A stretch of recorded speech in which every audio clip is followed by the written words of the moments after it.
Hi everyone. Welcome to the fourth Hexham debate of Series 18. My name's Grace. I'm chairing the debate today. I'd like to welcome Alice Wiseman, who's Director of Public Health for Newcastle and Gateshead. She's going to be speaking on the topic of It Takes a City to Raise a Child. Before we start, can I ask everyone to put themselves on mute? And when we have questions, if you're called to ask your question, you can unmute yourself and speak. Please do like and share the debates when they pop up on any of your social media networks. To receive the Zoom link, you need to be signed up to the mailing list, which you can do from the Hexham Debates website, and there'll be a recording made available after each debate with links sent to the mailing list, or you can search Hexham TV Facebook page or the YouTube channel. We apologise that past archive recordings are not currently available, or are they now? But hope that this will soon be resolved, and any volunteers to help manage the website would be much appreciated. As usual, our speaker will talk for about 30 minutes, and then we'll have another 30 minutes for questions and discussion. As I said, please mute yourself unless you're asked to speak. To ask a question, you can put it into the chat, and I'd encourage you to pop questions in there as Alice is speaking so that we've got those ready for when we do the questions. We're welcoming Alice again, who has previously spoken for the Hexham Debates, so thank you very much for coming back. Alice is passionate about improving health and well-being, with a particular focus on tackling inequalities that are faced in some communities. She believes that effective action to address those inequalities needs dedicated effort across the determinants of health. And she's driven by the injustice that two babies born on the same day at the same hospital can have such different life chances due to the circumstances in which they're born. Alice's approach is firmly rooted in the belief that people in their own communities must be central to solving these issues of inequality, firstly through sharing lived experience, and secondly through identifying innovative and creative ways to improve outcomes for their community. So Alice is going to be talking us through her latest report, which is called It Takes a City to Raise a Child. So I'll hand over to Alice. Thank you very much, and it's lovely to see you all. And given it's such a beautiful day, I'm surprised that so many of you have joined, but it's great to be here. I'm going to share some slides and hopefully you'll be able to see them. If you just let me know, is that okay? Yeah, brilliant. Okay. So as Grace said, my name is Alice Wiseman. I'm Director of Public Health across Gateshead and Newcastle. Last time I came to speak to you, I was Director of Public Health just in Gateshead. So my Newcastle role it's just over a year that I've been working in the city. And this is my first annual report for the city. So Directors of Public Health have a statutory duty to present an annual report which reflects on some of the challenges and opportunities I think there are around health and well-being. So it's a really kind of important piece of work and an opportunity for me to speak to a whole range of people from, our elected members right through to community organisations. And, it's a real privilege for me to be presenting my first annual report as Director of Public Health for the city in which I was raised. I had a really fabulous childhood. I've got many happy memories of kind of sunny summers and playing in the back lanes. I swam for Newcastle City swimming team, and I took to the stage at the Young People's Theatre, and had loads of amazing opportunities. As with everybody, my life was not completely free of challenge, but for me, Newcastle always gave me everything that I needed to succeed. And sadly, I look at this now and I know that it wasn't the same for all of my friends. And I am approaching 50 later in the year. And I know that not all my friends from school have made it. So the purpose of my report was not only to set out the challenges that we have in the city, but also the opportunities that there are in an amazing place. And, it's given, the Northeast as an amazing place in itself. To ensure that it was reflective of the needs of children and young people, we worked with a local artist, and they went and worked in some of our schools in our most disadvantaged communities so that we could understand directly from children and young people what really mattered to them. And I tried to make sure that the voices of the young people were woven throughout the report so that the recommendations that I make at the end are relevant to the children and young people that we engaged with. So hopefully I will move my slide. It's not moving. There. Okay. So, I mean, we all know it's really well established that the foundations for virtually every aspect of human development are laid very early in childhood. When children feel safe, loved, and have the chance to play and explore, they grow up with confidence, resilience, and curiosity. And it's during these years that children learn how to handle their emotions, make friends, develop the skills that they need and that they will use throughout their lives.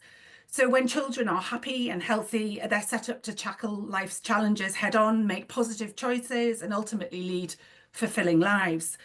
So the analogy that we used with the children and young people was it's like planting a tree. The stronger the roots are, the better it can grow. So to start with, we asked children what they thought it was like to grow up in the city. This And I'm is just going to the play you a short clip that will show you exactly what they Mel told. report in Newcastle. Apparently, you got a statue. You do a report every year. Vegas, chocolate, spaghetti, and Sunday dinner. Chicken nuggets, I really pierogi, had it. I just wanted to see all of them. We are from pencils, paper, phones and iPads, Roblox, PlayStations, toothbrushes and footballs. We are from schools, corner shops, football pitches and cinemas, tall buildings, after school clubs, youth clubs and parks. We are from rubbish, gangs, vandalism and homelessness. Expensive things, racism, pollution and fighting. We are from bridges, beaches, rivers and St. James's. Ice cream vans, food shops, sweets and streets. We are from excitement, loneliness, sadness and fear. Anxiety, happiness, laughter and love. We are from Newcastle. So just a little clip there from some students at Biker Primary who talked to us about, like I say, the opportunities there are in the city, but also some of the challenges from their perspective. So if Newcastle were a class of 100, this is what the class would look like. There's increasing diversity across the whole of our population, and this change is happening faster in our 0 to 19 age group. We know that when children grow up in diverse communities, there are real opportunities to harness that strength that comes with that, but we will need to have that focus on community cohesion and opportunity for all. I was reflecting on the issues that we had across the country last summer with many riots up and down the country, and actually the way that Newcastle came together to stand up against those riots and those difficulties in terms of some of those issues. We know that 40 of the children in the class of 100 would be eligible for free school meals, and we know that this is really significantly higher in some parts of the city. And chatting with Grace just before I joined the call, we know that there are parts of Hexham where this will also be a significant challenge as well. 30 children under the age of 16 are living in poverty after housing costs, and we know that this is a real challenge for us to collectively mitigate if we really want everybody to have the same opportunities.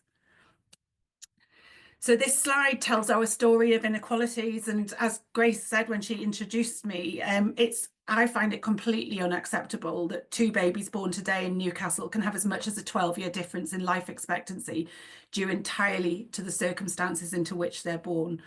And possibly even worse than that, those in our most disadvantaged communities can expect to live 18 years of their shorter life in ill health. And despite much amazing work over recent decades across health and care services, inequalities in entirely preventable disease remain stubbornly persistent. And we hear daily about the crisis in our beloved NHS. And whilst I would never want to minimise these challenges, if we only focus on treating illness once it occurs, we're never, ever going to change this trajectory. The difference for our 2 babies are influenced by many different factors, such as the quality of their parents' employment, the standard of their home, their access to green spaces in which to play, and critically, how safe they feel in their home and in their community. For many, these inequalities aren't just bumps in the road. They set paths that can be hard to change, creating lifelong gaps in health and well-being. And these differences are not only unfair, but they are completely avoidable. To support our understanding of local need directly from children and young people across the city, we have undertaken in the city a health-related behaviour questionnaire every 2 years since 2011. So we've got some really rich data.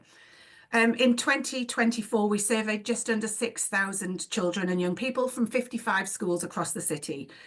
We looked at the demographics of the people who responded to this, and they were representative of our 0 to 19 population. So to some extent, the findings are generalizable.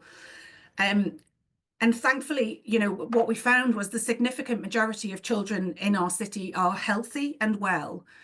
But there were some really clear differences in the outcome for particular groups, with some groups much less likely to achieve positive well-being.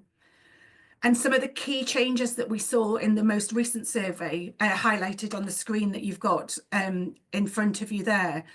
So, like I say, whilst many children identified positive feelings and thoughts on a range of topics, there was an observable decrease for some in feeling listened to at school and in life satisfaction. And this was particularly relevant for young women. There were also real concerns for a small number of young people who held very unhealthy views on relationships. So the proportion of children and young people who said it was okay for somebody to want to check their phone, it was okay for somebody to want to know where they were all the time. And sadly, there was it was a small number, but a very small number of people said that there would be a situation when it was okay to be hit by somebody else. We know that a large proportion of our children and young people use social media, and online safety came up as a massive issue for them. And around a third of young people who we surveyed said that they had received a message that had scared or upset them. And finally, there was an increase in the proportion of children and young people who eat nothing for breakfast. And this, again, was much more prevalent in our most disadvantaged communities.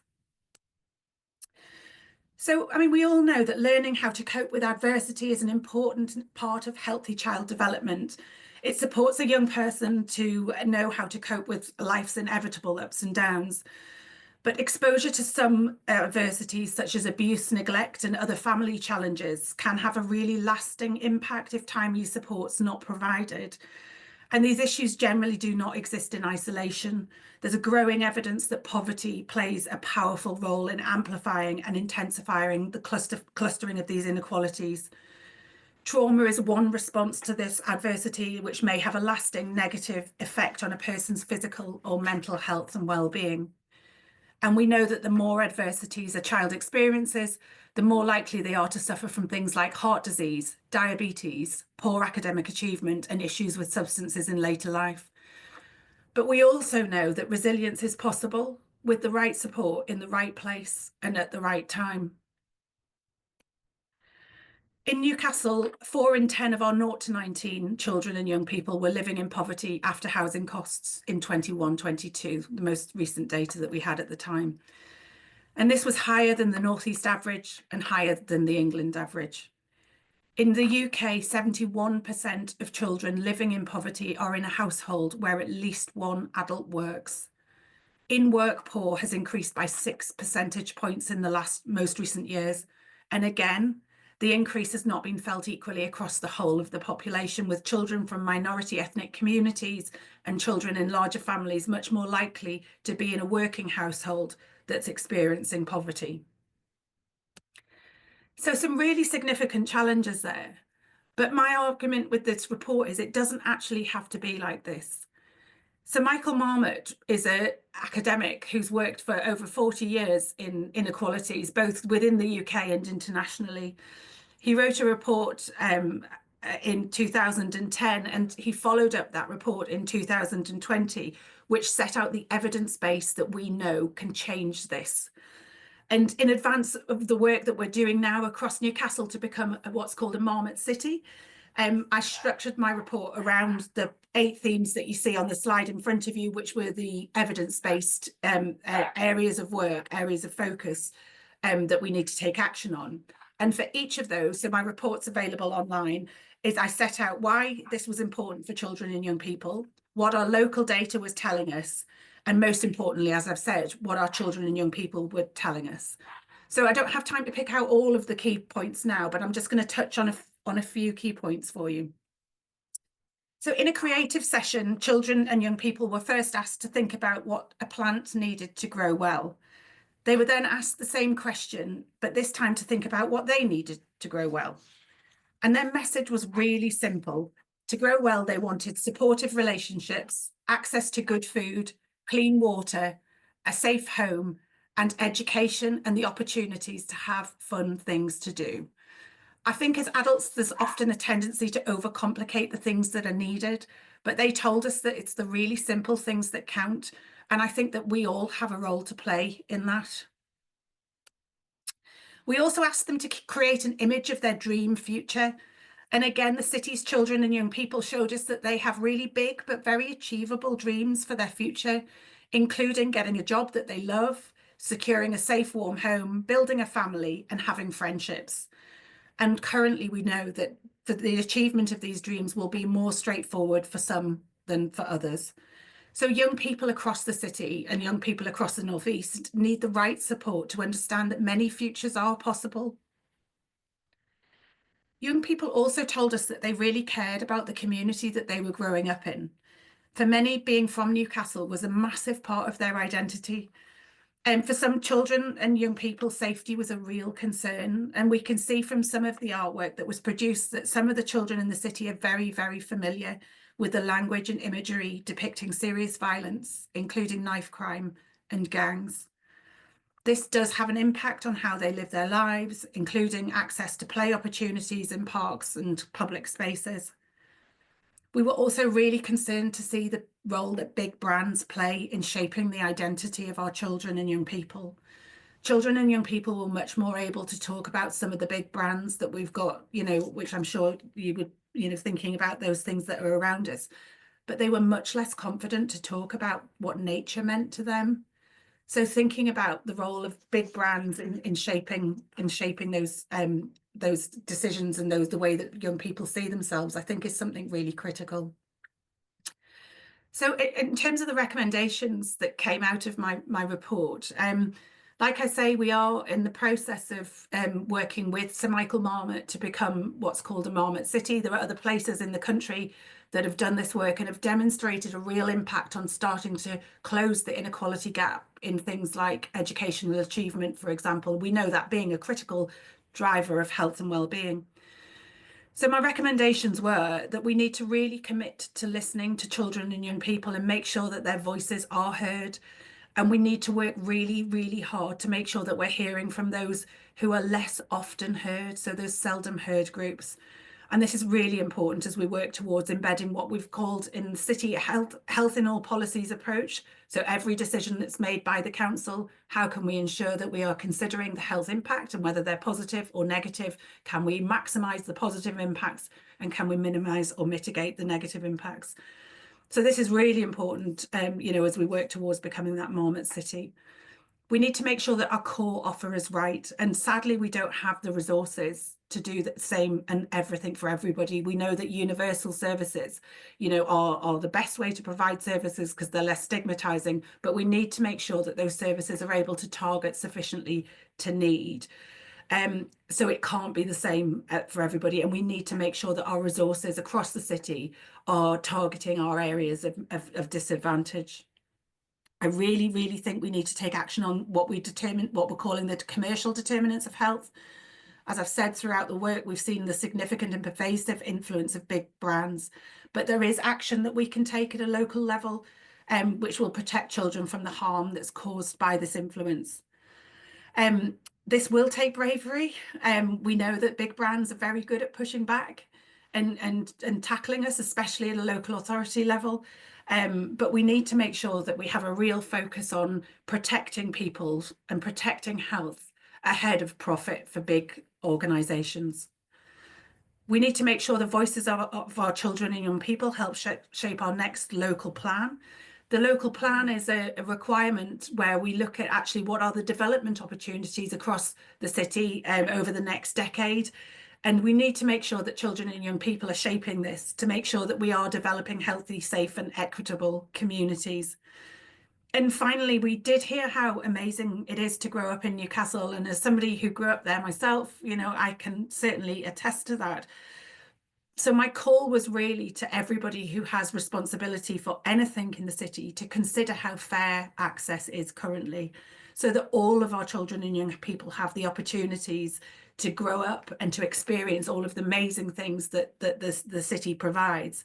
And we've got what we've called an every plan, which allows businesses to come together as well as community partners and, you know, residents to come together to support the city's children and young people.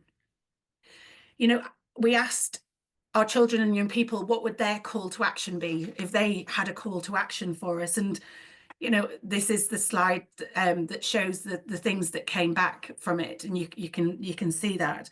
I think that, as you know, somebody who's grown up here, you know, and now in a role where I have some level of influence, I recognise that the future of the city is only temporarily entrusted to us. And so this call to action was from the city's young people.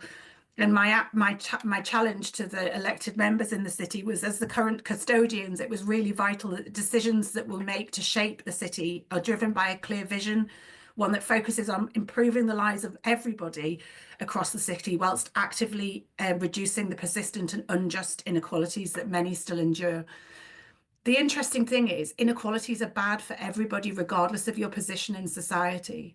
So even in, you know, if you are in, you know, kind of the most affluent areas, poorer outcomes are much more obvious where you have high levels of inequality.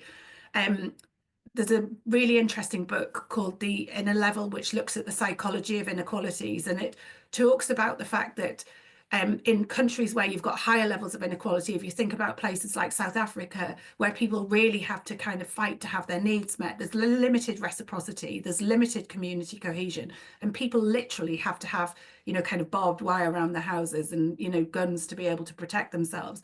You know, it's that type of thing that we know that children's well-being outcomes are worse in communities that have higher levels of inequality, like I say, regardless of your position. So I'm just going to finish by playing to you a piece that was written by a young boy called Marshall, who was in year 6 at Biker Primary, because I think this just kind of encapsulates everything, and hopefully this will work.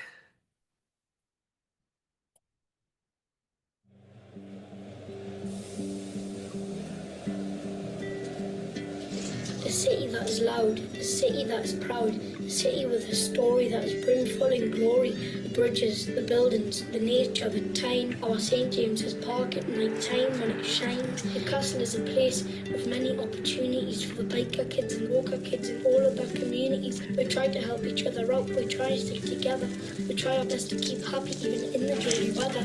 Newcastle is a city where there's many things to do, like visiting parks and beaches, museums and libraries too. Some may say Newcastle is a city which is bland, but I would say Newcastle is the best city in the land.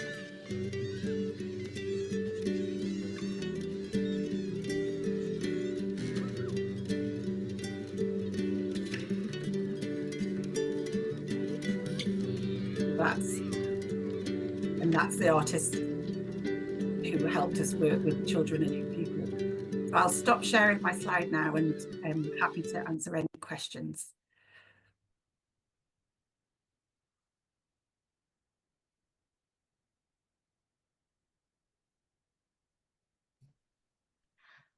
Thank you so much, Alice. That was really lovely. That bit at the end, particularly, obviously, we were talking before about how it must have been in a way a positive project to work on because of that involvement of young people. And I think it's so powerful how even when you're discussing things that are so bleak in many ways, once you have children's involvement, there's that sense of hope and brightness. Yes. Yeah, it's really inspiring. So thank you so much for sharing that. I don't think have we got questions in the chat? I don't think we've got any questions in the chat so far. If anyone would like to ask a question, if you can either type it in the chat, or if you raise your hand and I'll unmute you so you can ask the question.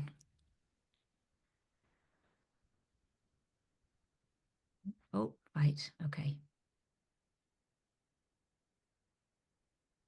Yes, I would like to ask a question. Oh, yeah, please go for it. Okay. Yeah. I mean, we've known a lot of this, haven't we, for a long time? Yeah. having been a social worker in the 80s, I've seen that sort of level of poverty even in a so-called rural little town. But what I was wondering, in your research, had you actually looked at the cost of that lack of care at that level of children in the future? Because one of the things I think I noticed was how many people are more unhealthy. Yes. And, I just wondered if there was a figure, because unfortunately, pulling at people's heartstrings like that and making is very difficult, but money often helps. And I just wondered if you'd been able to look forward. I mean, I don't know whether Lord Marmite had done. Sorry, I'm always going to think of him as Marmite. Whether he had done that pricing. Yeah. And the number of people in prison. Yes. I've been working in prisons as a board of visitors, and the numbers of people who couldn't read or write, because of the lack of resources, then leads to them filling our prisons with really quite petty stuff. I mean, obviously, if you murder somebody, you're going to be prison, but this is petty stuff on the whole. And, I just wondered if, anyway, I've asked enough, so. No, and that's absolutely right. And definitely, there is an absolute economic argument to tackle this. You're right. The moral case works with some people, but the economic argument's really clear, because ill health drives poor productivity drives ill health. And it's that kind of vicious cycle that we've got. I mean, it's a little bit dated, but it was just before the pandemic. We reckon there was £6 billion that was spent across the northeast, and we know that 60% of that was spent in hospital treating illness. We know that there are significant numbers. So if you think about the things that we were tackling from a health perspective, sort of 30, 40 years ago was much more around kind of infectious disease and, and those sorts of things. Whereas now the issues that we're facing are absolutely preventable. So if you think about the increase that we've got in people presenting with, sort of type 2 diabetes, with people who've got respiratory diseases, we know that they are driven by the environment that we're living in. So 60% of the money was spent treating ill health, 18% was spent in primary care, 18%-ish around in social care, and it was about 3% that was spent on public health and prevention. And I think the challenge that we've always got, and we've certainly got it at the moment, because obviously there's a big pressure on our NHS partners to reduce waiting lists, and that's really important, because if you're sat on a waiting list, it's not particularly a nice place to sit. But actually, if we continue to invest only there without thinking about moving that money kind of upstream, moving from the treatment to prevention, then we're just going to continue to see this. And I think because we have a relatively well population of children and young people, like they're not presenting at hospital all the time, it's very difficult to shift that resource and say, actually investing in this generation.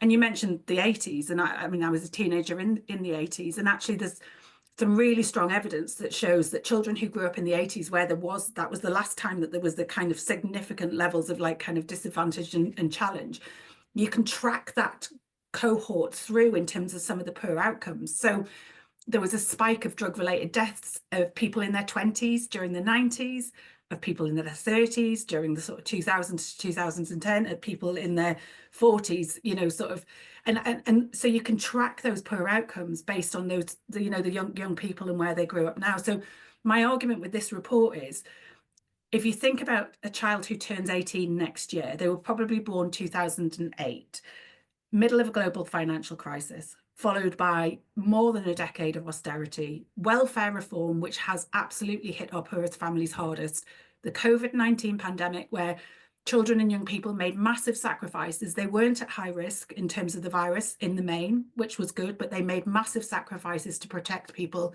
in the community that were more vulnerable than they were. And we're seeing the impact of that, that period of time coming through. And now the cost of living crisis. So the reason for my focus on this children and young people is that I really genuinely think we need to start thinking about this, because the NHS is going to fall over in a couple of decades. Well, it may fall over before then, but if we don't get this right, and we can prevent much of the illness that is going into hospitals, but it does need that bit around, you know, kind of the bravery of action, you know, and the work that and you're right, because reading and, you know, speech and language and communication and all of those things are absolutely critical. And the population of people who are really disadvantaged, like you say, the prison population, the vast majority of them, you know, have issues around speech, language and communication, you know, have issues around potential neurodiversity, undiagnosed ADHD, learning difficulty. You know, it's a cohort that is really, really disadvantaged. And that's obviously the ultimate poor outcome in many ways. But the challenge is, how do we do that? Well, we've got the pressure on kind of treating the crisis bit that we've got now and shift it. And so it is about how we can all be advocating for this in the same way, in our own different ways. Sorry, that was probably a bit of a rambled answer, but absolutely. But I know I used to say in the 80s, a lot of the education that people had been receiving, they were being de-skilled because they didn't have the practical education, which I don't sure most of us have had at some point in our education, like cooking and sewing and carpentry and all that sort of thing. It was the beginning of the decline of that. And, you know, having young mums with 3 children under they're 21 and they've got 3 or 4 children, they didn't really know how to make a pound of mince go a long way. And so we were starting to deprive them then, and that's gone on worse, because if you look at the way people shop now, and I'm very guilty of that, I don't do cooking so much, but a lot of people don't know how to cook. So they watch cookery lessons, programs, I think, rather like I watch gardening ones, but I don't do an awful lot of gardening, and some people don't do an awful lot of cooking, but they enjoy seeing the process. I think that's another part of the practical life that we've denied people. And well, and food's massively important, you know, in that respect, because again, you know, the Health Foundation has done some analysis, and healthy food, calorie per calorie, healthy food is 3 times more expensive than unhealthy food. And, you know, and the availability of food around, I mean, the last time I came and talked to you, I talked about the kind of more in more detail around the commercial determinants of health, but the way our food is produced, promoted, available, priced, all of those things has changed over the last kind of 3 or more decades. And actually that's exactly what we need to kind of look at in terms of, if we're really going to tackle the issue that we've got with obesity in the population, which then leads to cardiovascular disease, diabetes, all of those things that the NHS is struggling to manage. We need to change that food environment, you know, and it, you know, right from what's available, how's it priced, how's it produced, because actually we're never ever going to tackle obesity in the way that we're looking at it now by focusing on individuals, you know, because we, you know, I know myself, you know, it's easy to you have sort of bits where you're eating more healthily, and then, you know, you're busy at work or whatever, and you jump and you have a really quick ready meal or whatever it is. And, you know, it is that bit around actually how do we change that environment and that world around us, rather than thinking about focusing specifically on individuals. We've got another question which links in quite nicely to that around, I guess, differences around childhood 30 years ago, 40 years ago.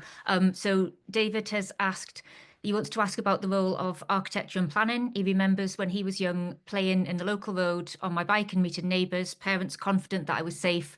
The thought then was only from other traffic.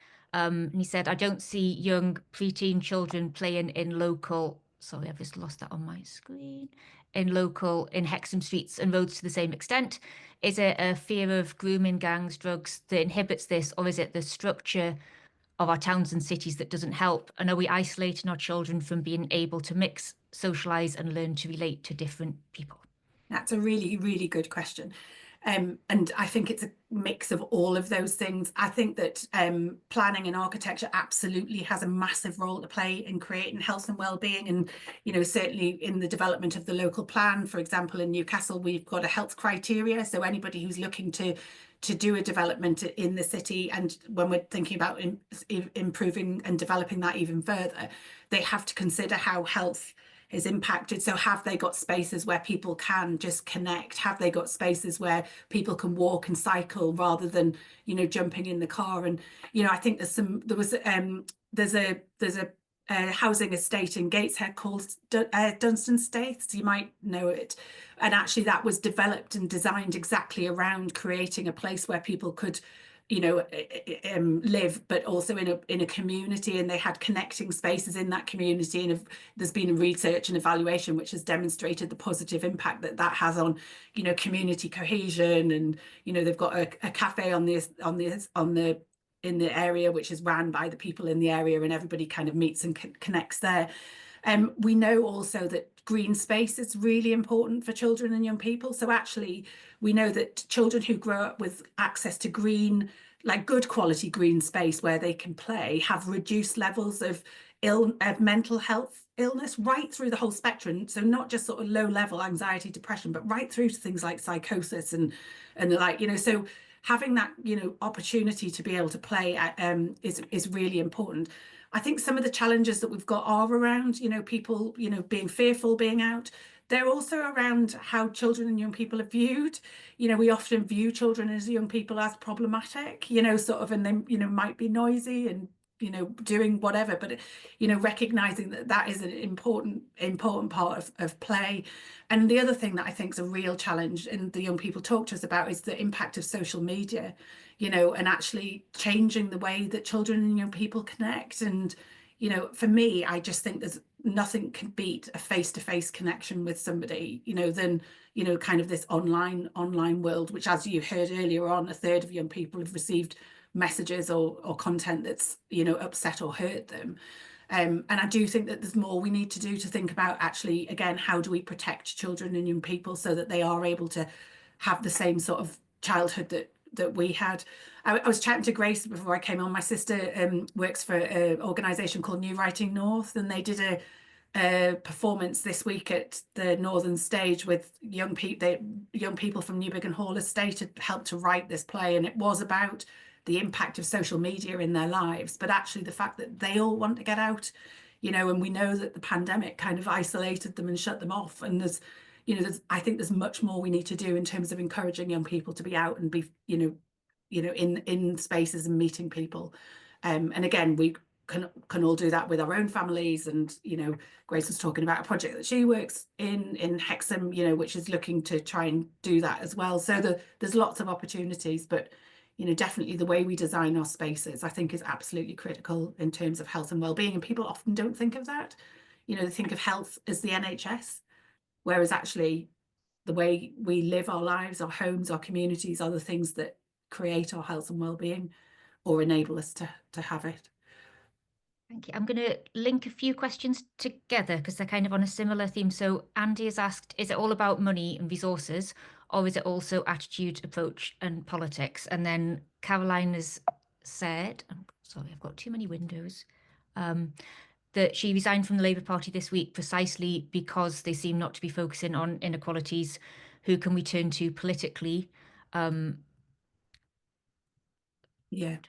to politically to see real change? And David then sharing, I'm too disappointed in Labour voting for change. We must stop voting for nebulous slogans. Seems to me to be given little change, and I fear people will see any but the above, i.e. reform, as the only Trumpic doogie, I think you would pronounce that option. So yeah, this idea of, is it just about resources and money, or is it around the kind of attitudes and politics of how that's being spent, and where can we turn politically to see that focus on inequalities? Yeah, so I mean, I'll start by saying in my role, I'm politically restricted, so I'm not able to be party political at all. But what I can do is talk to you about the evidence of the things that I know, you know, will make a difference. And it isn't all about money.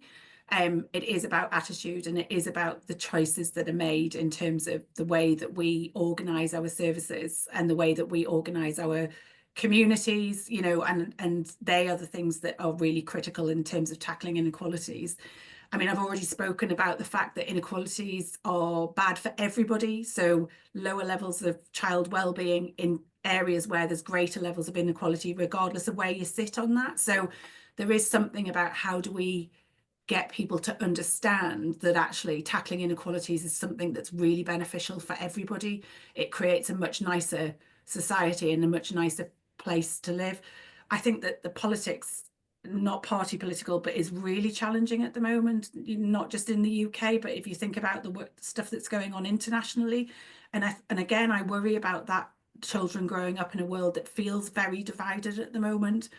And you know, the impact that has on the things that they hear and the way that they learn. So it definitely isn't all about money, but it is about, you know, that attitude and the approach to things. I think there is something about how we don't just think about everybody having the same. How do we make things more equitable so that it doesn't matter whether you are, you know, from a more affluent community or from a more disadvantaged community, but you still get the same opportunity to access the resources. We were chatting again before the call around some of the amazing resources that we've got in the region. You know, we've got the Sage and we've got the Baltic, and you know, but I know that there are kids in Gateshead who've never been to the Sage and Baltic. They don't see that as something for them, and the Baltic's free. You know, it's not like it's got a barrier. So it's almost, there's a bit of work that we need to do to ensure that children and young people understand that they are welcomed into those spaces as well, and that those spaces are there for everybody, and that it isn't,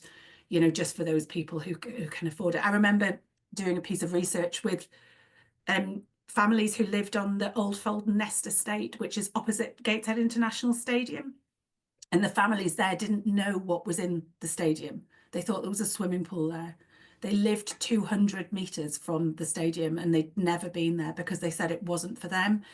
You know, so there is something that we, from that perspective, that we all need to do, to be thinking about, you know, how equitable is whatever it is that we're offering in there. So sorry, that was probably, I've steered clear of the politics, but just because I'm not allowed to get into that side of things from a party political perspective, but the evidence is so clear. The challenge we've got at the moment is everybody who works wants kind of headlines that are positive, and actually it's investing in prevention doesn't give those headlines, you know. So there is, you know, again, how do we make sure that this is prioritized and people understand that health isn't created in the NHS, that ill health is treated in the NHS, but actually to think about challenging where the resources go so that they do start to shift more towards the prevention side of things. Brilliant, thank you. And I think part of that is in a non-party political way, is about looking at all of the things, recommendations you've made for what children need in order to grow up healthy. And then I suppose it's looking at a local level or a national level, international level, what's going to make those changes. And there's so much that can be done at that very local level around reducing those, and especially the things we're talking about, green spaces, and especially around young people and increasing their opportunities. There's a question from David, which is in response to the conversation we've been having around the impact of children and young people being able to connect in real life. So why is there such an uproar in London, for example, around 15-minute cities and low traffic neighbourhoods?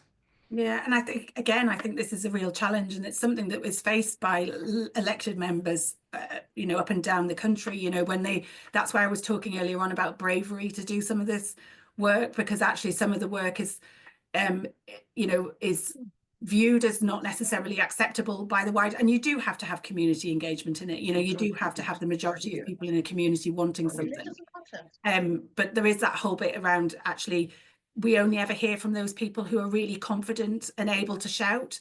And so sometimes what it is we need to make sure that we're all shouting in, you know, for the things that are needed as well, and that we know. And again, you know, if we look at voting turnout, for example, we know that the most disadvantaged communities are less likely to turn out to vote because they think, what's the point? It's not going to change anything for me. So there is something about actually how do we make sure that everybody has that understanding that they have the right to vote. That's part of it, but they also have the right to have a voice, and they have a right to ask. And it doesn't matter, you know, and so for me, community and voluntary sectors are really, really critical in that space, and being able to help people in communities understand that they have a voice. So if I go back to that example of the Old Fold Nest estate research that we did, we were working with them around childhood obesity. It was the ward in Gateshead that had the highest rates of childhood obesity. didn't matter what we were doing, we weren't tackling it.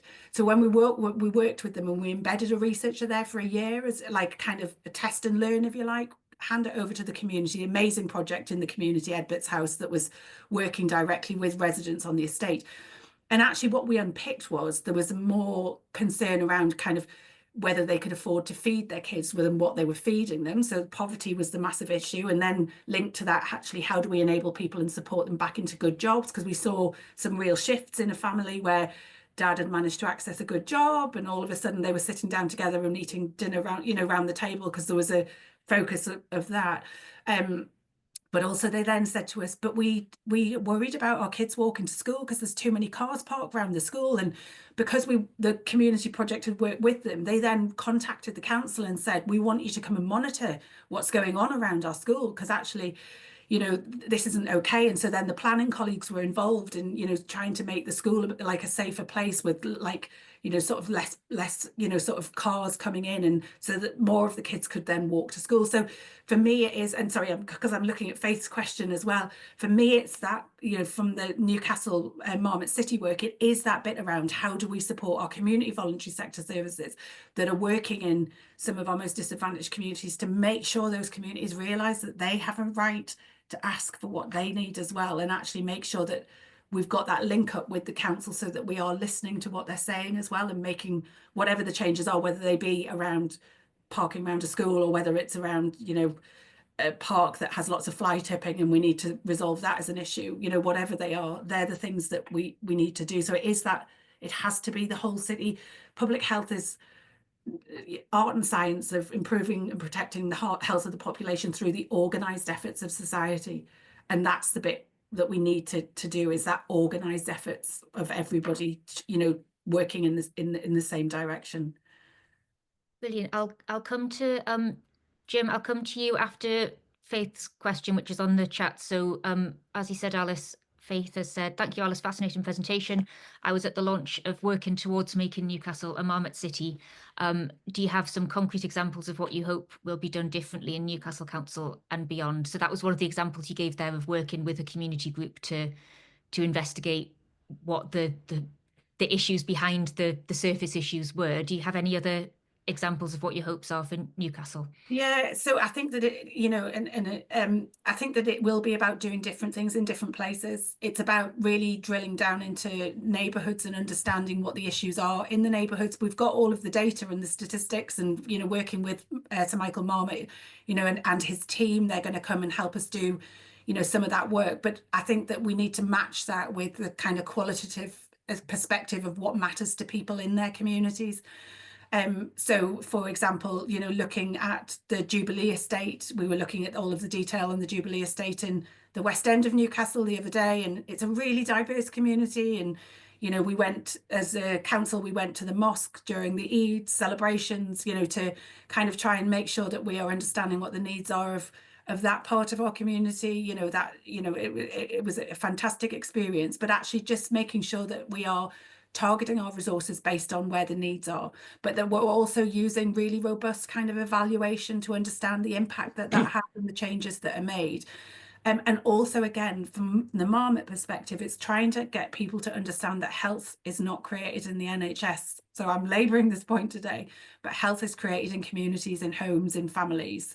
And actually being able to have that as a kind of explicit focus means that we can start to move some of those resources in the right direction, so that we're not just responding to the crisis point. And I was talking with Newcastle Hospitals. They're a really big employer in the area, for example. Actually, the work that they do with their staff around their well-being, thinking about the impact there, the way that they procure their services. Are they procuring their services so that the money is going back into the local area? Thinking about the role of anchor organisations, but also are they thinking in terms of we've had a conversation with them around so we if we look at planned care, there's very, very little difference in planned care based on indices of deprivation, but you then look at emergency care and there's really significant differences. So people from our most disadvantaged communities are not accessing for planned care in the way that we would need them to, based on the fact that we know there's greater levels of need. So then actually, how do we start to shift some of those resources so that we're not treating emergency care, which is more expensive, poorer outcomes, and we're actually thinking about getting that investment in and supporting people to access for care at an earlier point in a more planned way. So there's loads, I think, that will go on. And again, the community voluntary sector in Newcastle is amazing. There's some really amazing work. I had a real day out a few months ago where I was taken around to some of the brilliant projects that are happening across the city. There is a real challenge again around funding for those, but actually, for me, that's where we should be prioritising our resource, because that's how we will create health as opposed to treating illness. Brilliant. Thank you, Jim.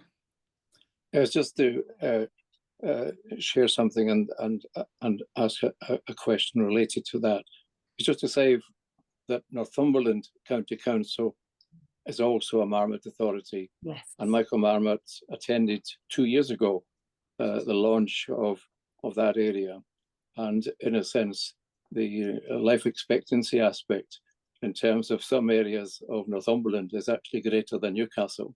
Yes. You know, in terms of being in a rural context. And I think there's a danger that we only look at some of these issues of inequality as they apply to the urban kind of context. Yes. But the evidence is actually greater pro rata to the population in terms of rural areas. And of course, Northumberland is 75% rural, Durham is 75% rural, but often we get pulled towards the urban context and forget that these issues are very, very serious, and life expectancy in the region is going down, and that's something which I never expected to see. But it's just, how do we keep these issues into the rural context as well as in the urban? I just wonder if you agree with that.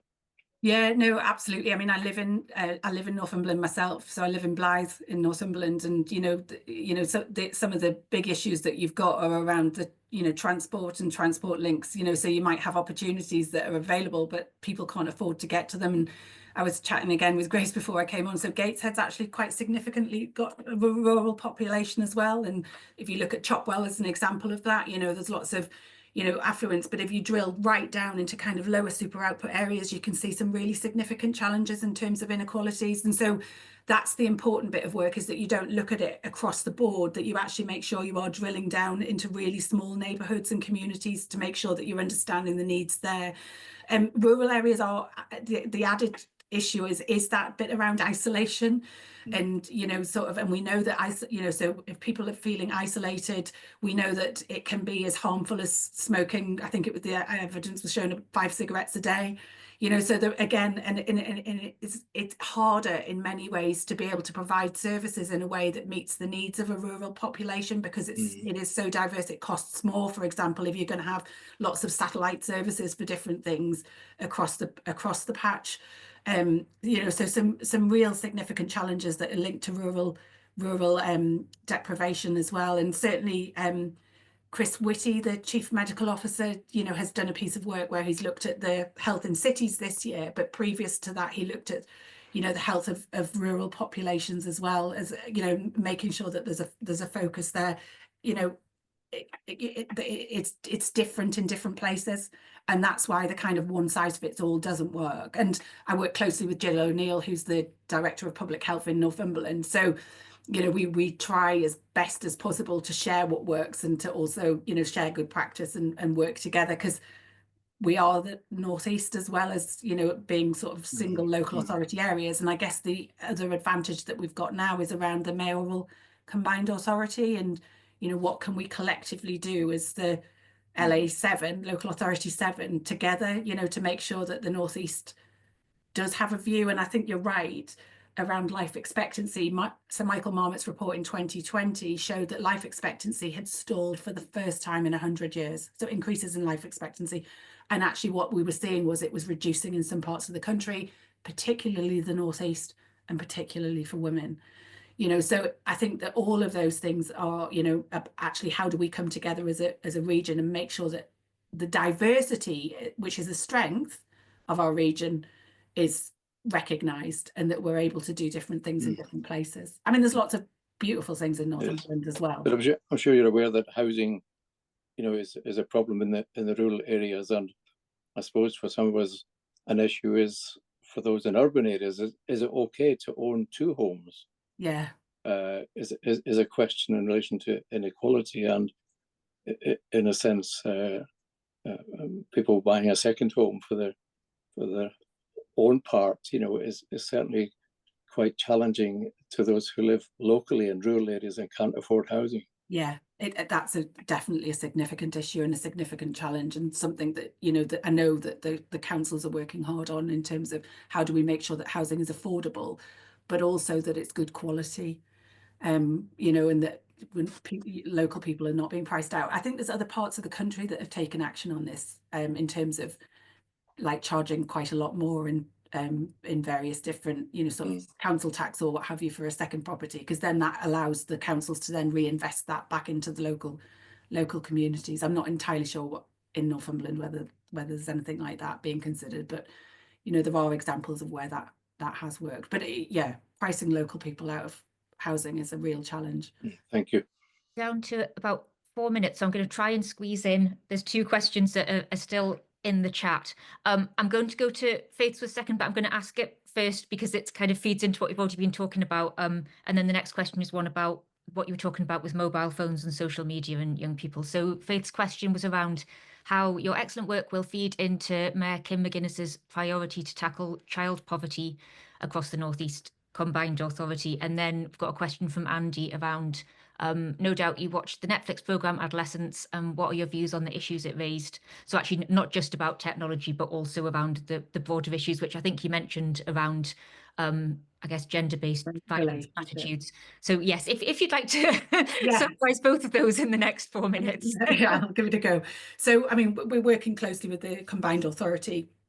And the way that we work as directors of public health is we always work really closely together, because like I say, there's some things you can do in a local authority area, but there's so much more you can do if we're thinking about the organised efforts of society at a bigger scale, if you like. So I work very, very closely with my colleagues, and we're feeding into that work. And actually, there's a consultant in public health, Rachel Gallagher, who works with me in Newcastle.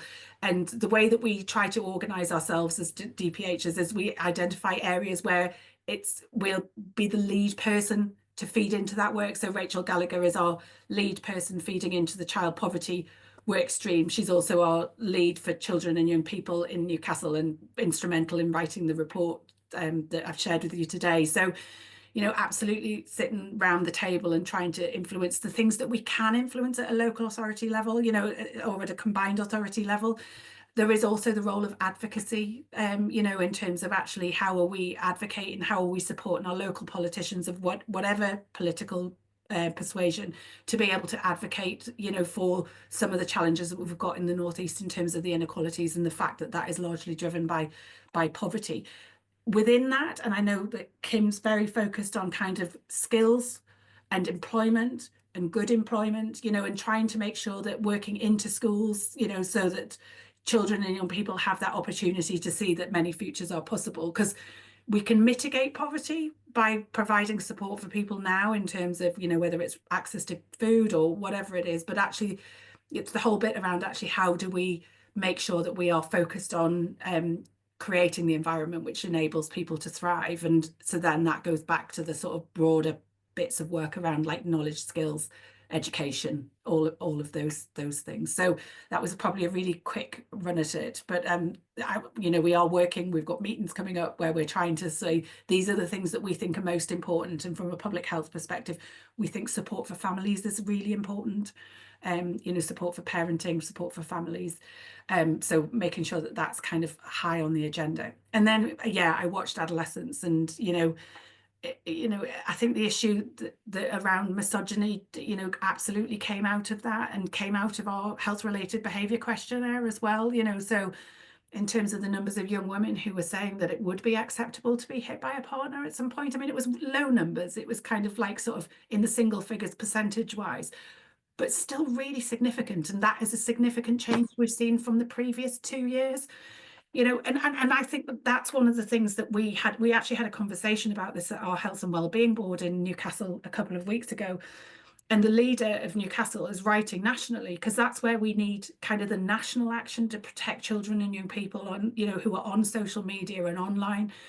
So that's where the kind of role around advocacy comes in, as well as kind of working with our schools and with our, you know, sort of community and youth provision, albeit limited these days as a result of the impact of austerity, to make sure that actually thinking about healthy relationships and young people having that understanding around what is acceptable and what isn't acceptable, you know. So it, you know, it does worry me. And like I say, my sister did this play this week called Lost Teenagers at Northern Stage, and that was all about the impact of social media and children and young people feeling like they've got to have like many likes, otherwise they're not, you know, popular. And you know, so I just think it's a new challenge. It's a new there's lots of positive things with social media. I mean, it's great to be able to do this call today, you know, in terms of Zoom, so agile working, but there are some real challenges that need mitigating. And you know, again, I think action at national levels that